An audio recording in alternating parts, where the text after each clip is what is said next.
एक सेठ था, दुकान में बैठा था। अचानक क्या हुआ, यमराज आ गए। अभी मैं आ रहा था, गेट पे यमराज का चित्र बना हुआ था।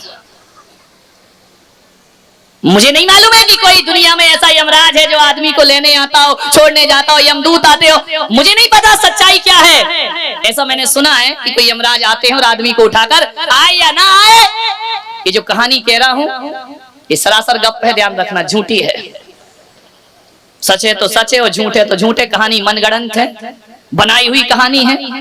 इसे किसी पुराणों में मत तराशना कि जाके गीता पलटो, कुरान पलटो, बाइबल पलटो। महाराज ने जो कहानी बताई वो तो इसमें है ही नहीं, और जो इसमें है नहीं वो सच हो नहीं सकती है। आदमी की मानसिकता बन गई है। कुछ बातें पुराणों की होती हैं और कुछ बातें प्राणों की हुआ करती हैं। ध्यान रखिए, ये प्राणों की बातें लोगों के प्राणों तक पहुंचती हैं और पुराणों की बातें लोगों के कानों तक पहुंचा करती है।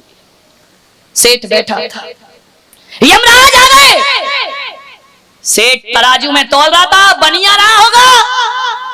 सेठ तो सब बनिया ही होते हैं। जैसे ही यमराज गए, सेठ के तो पसीने छूट गए। उसने कहा आप? बोले हाँ मैं यमराज। मैंने कहा ना कहानी गलत है, झूठी है, गप है। कहानी का तथ्य गलत है लेकिन कहानी का तथ्य गलत नहीं हो सकता है। ध्यान रखिए, तथ्य की ओर पहुंचने का आप प्रयास करिए। यमराज ने कहा कि सेठ मैं यमराज। अरे वो ही तो देख रहा हूं मैं तुमको भैंसे पर बैठे हुए। तो बोले मामला क्या है? यमराज तुम्हारे लायक तो मेरी दुकान में कोई आइटम है नहीं। बोले दुकान का आइटम नहीं, चलाने वाला आइटम तो बैठा है।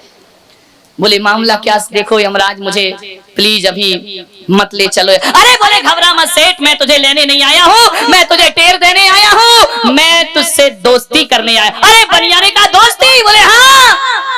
बोले यार बनिया ने सोचा कि दोस्ती और यमराज से दोस्ती, ये तो लफड़ी वाला मामला है। यमराज ने कहा देखो बनिया, सारी दुनिया मुझसे डरती है। किसी की शादी में चला जाऊं तो लोग मुझे अशुभ समझते हैं, कहीं चला जाऊं तो लोग मुझे गालियां देते हैं कि मौत आ गई। मेरा कोई मित्र नहीं है इस दुनिया में, सबसे अलग थलग पड़ गया हूं मैं, मेरे से कोई दोस्ती नहीं करता है। अब यमराज से दोस्ती कौन करेगा? बोले मैं चाहता हूं कि इस दुनिया में मेरा भी एक मित्र होना चाहिए। बनिया ने कहा हम ही मिले तुमको, किसी सिंधी की दुकान में चले जाते, मेरे पास आना था तुमको। बोले बोलो यमराज क्या चाहते हो? बोले मैं तुमसे दोस्ती करना चाहता हूँ। बोले पक्का बताओ, झूठ नहीं बोलना। यमराज ने कहा मैं यमराज हूँ, अपने जैसा बेईमान क्यों समझता है? तू बेईमान बनिया, मैं थोड़ी बेईमान, मैं तो दोस्ती करने आया हूँ। तो बोले पक्का? बोले बिल्कुल पक्का। बोले दोस्ती समझो? बोले समझो। यमराज ने कहा मिला हाथ, बनिया ने कहा दूर से। तुमको पकड़ने का मतलब है कि चलो। अरे यमराज बोले यार तू मुझ पे विश्वास कर, मैं तुझे नहीं ले जाऊंगा। तो बनिया ने कहा एक बात बताओ, अब तो तुम और हम दोस्त हो गए। बोले हो गए। बनिया ने कहा बताओ दोस्ती में फायदा? अब बनिया तो बाप बड़ा ना भैया, एक्सपीरियंस बोल रहा है तुम्हारा। देखो यहाँ बैठ के भी सबसे बड़ा रुपया। ध्यान रखिए, बनिया को तो नोट से मतलब है, किसी से कोई लेना देना नहीं है। बनिया को तो पैसा मिलना चाहिए। बनिया ने कहा मित्र तुमसे दोस्ती करने में फायदा क्या होगा? अरे यमराज ने कहा यार तू पागल है क्या? दोस्ती भी फायदे नुकसान के लिए की जाती, तू दोस्ती कर रहा है कि धंधा कर रहा है? बोले यार दोस्तों को फायदा तो मिलना चाहिए। यमराज ने कहा समझ गया बनिया क्या कहना चाह रहा है। यही कहना चाह रहा है कि जब भी आओ तो पड़ोसी को ले जाना, मेरे लेने का नंबर कभी नहीं जाना।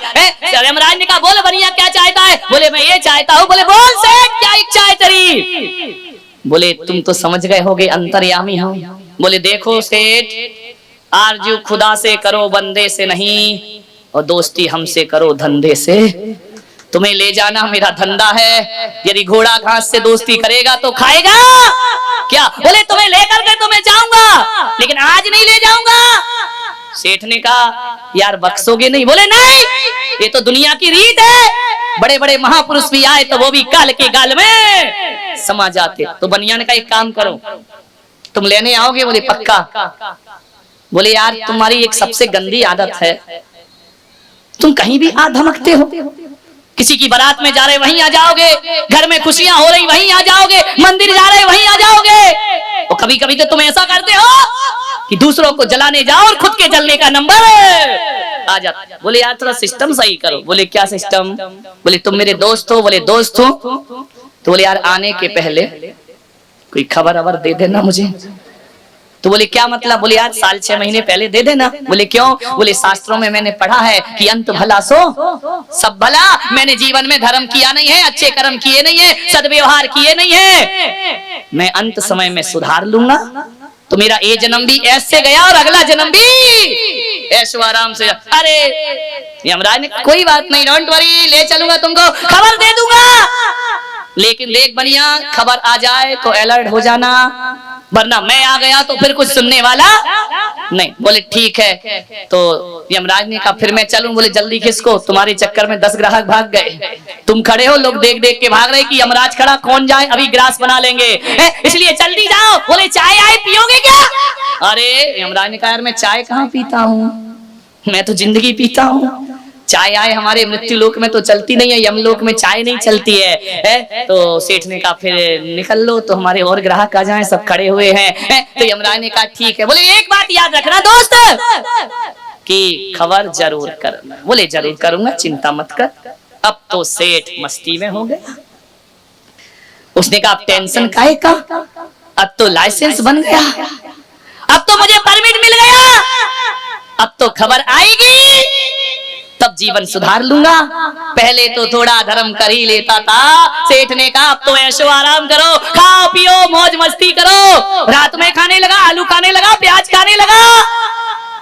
मंदिर जाना भूल गया, होटल जाना शुरू।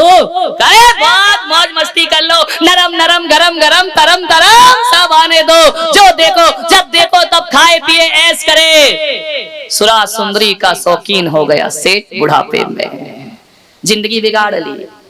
बस यही बात थी उसके मन में कि अंत सुधरा तो, और अब तो अंत सुधरेगा ही सुधरेगा, क्योंकि यमराज आने से पहले एक आध चिट्ठी तो भेजेगा ही भेजेगा।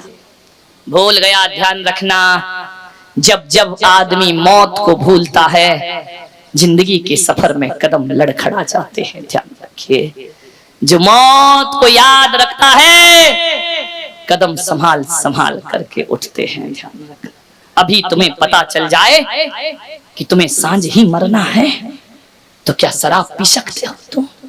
अभी पता चल जाए कि आज तुम्हारी जिंदगी का आखिरी दिन है तो क्या मांसाहार कर पाओगे तुम?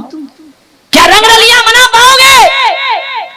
यदि पता चल जाए कि घंटे भर बाद मरना है तो मैं कहता हूं पंडाल में सारे बैठे लोग राम नाम की, अरिहंत नाम की माला लेकर बैठ जाएंगे और सोचेंगे कि जीवन भर का प्रायश्चित कर लिया जाए, जो अपराध किए हैं वो खत्म कर लिए जाए, उन्हें धो लिया जाए, जिनसे दुश्मनी है दोस्ती कर ली जाए, क्योंकि घंटे भर बाद तो मुझे दुनिया से ना खा सकेगा ना पी सकेगा। आदमी जो मौत को भुलाते हैं वो अक्सर बहक जाया करते हैं। ध्यान रखें, इसलिए मृत्यु को हमेशा याद रखिए। जीवन में कुछ याद रखो या ना रखो, जीवन के 2 परम सत्य हैं। एक तो वह है जिसने हमें भेजा है, वो परमात्मा जीवन का परम सत्य हुआ करता है, और एक वो है जो हमें जीवन छीनता है, वो मौत जीवन का परम सत्य हुआ करती है।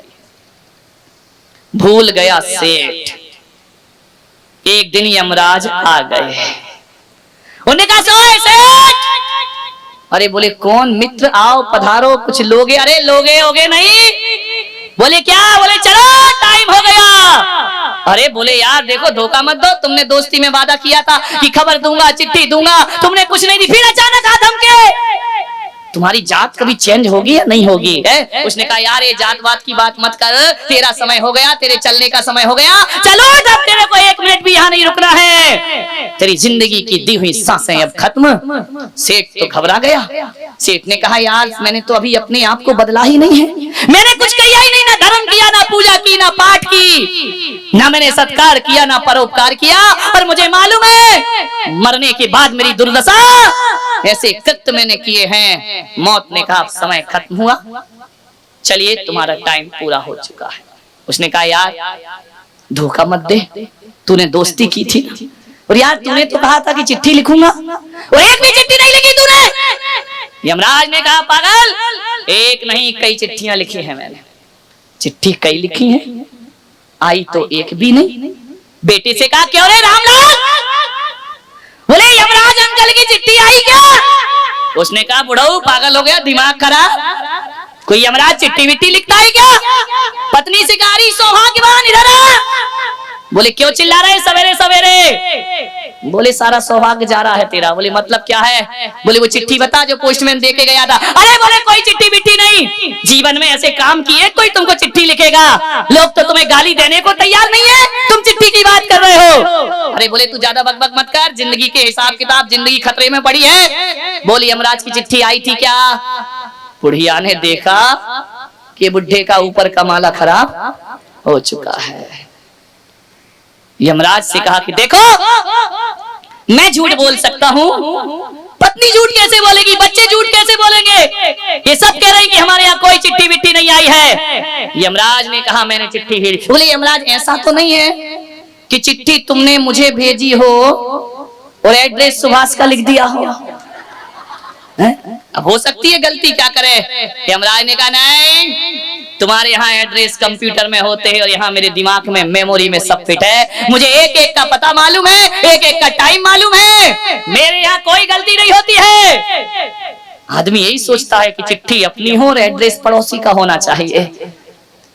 यमराज ने कहा सेठ तुझे चिट्ठी पढ़ने का समय नहीं था। अरे तुमने लिखी नहीं, चलो यमराज एक चिट्ठी नहीं पढ़ पाया, दूसरी लिख देते, दोस्ती में क्या बिगड़ रहा था? अरे बोले मैं दोस्ती का पक्का हूँ, एक नहीं 5-5 चिट्ठियां लिखी हैं, लेकिन नादान तेरे पास पढ़ने का समय। उसने कहा 5 चिट्ठी आई और मैंने एक भी नहीं पढ़ी। पूरे बिस्तर इस्तर फेंके, टेबल फेंका, सामान फेंके, बही खाते की टेबल हटाई, चिट्ठी गई तो कहाँ गई? मैंने तो मकान भी नहीं बदला, वही मकान है। यमराज ने कहा पागल, यमलोक में कोई कागज की फैक्ट्री तो है नहीं जो मैं तुझे कागज में चिट्ठी लिखता। तो बोले मतलब क्या है? तार किया था, टेलीग्राम किया था, टेलीफोन किया था, मोबाइल लगाया था। बोले वहां नेटवर्क ही नहीं पकड़ता है। ध्यान रखना, जितने तुम्हारे पुरखे गए लगा के देखना, नेटवर्क ही नहीं पकड़ेगा। ये सुविधा यहाँ उपलब्ध नहीं है। बोले लाख कोशिश कर ले। तो बोले फिर चिट्ठी कैसे लिखी तुमने मुझे? बोले चल देख, इस दुनिया में जो चिट्ठी लिखी जाती है ना, कागज सफेद होता है और स्याही काली होती है, और मेरे यहाँ जो चिट्ठी लिखी जाती है कागज काला होता है और स्याही सफेद होती है। बोले क्या मतलब?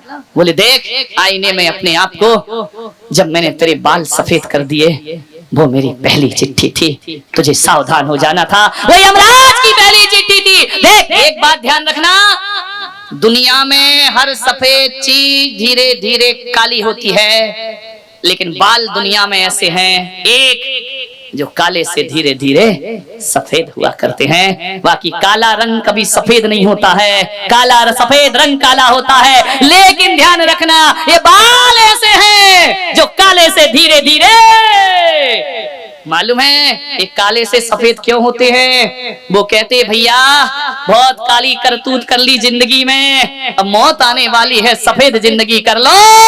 हम भी सफेद हो गए और अपना जीवन भी सफेद है।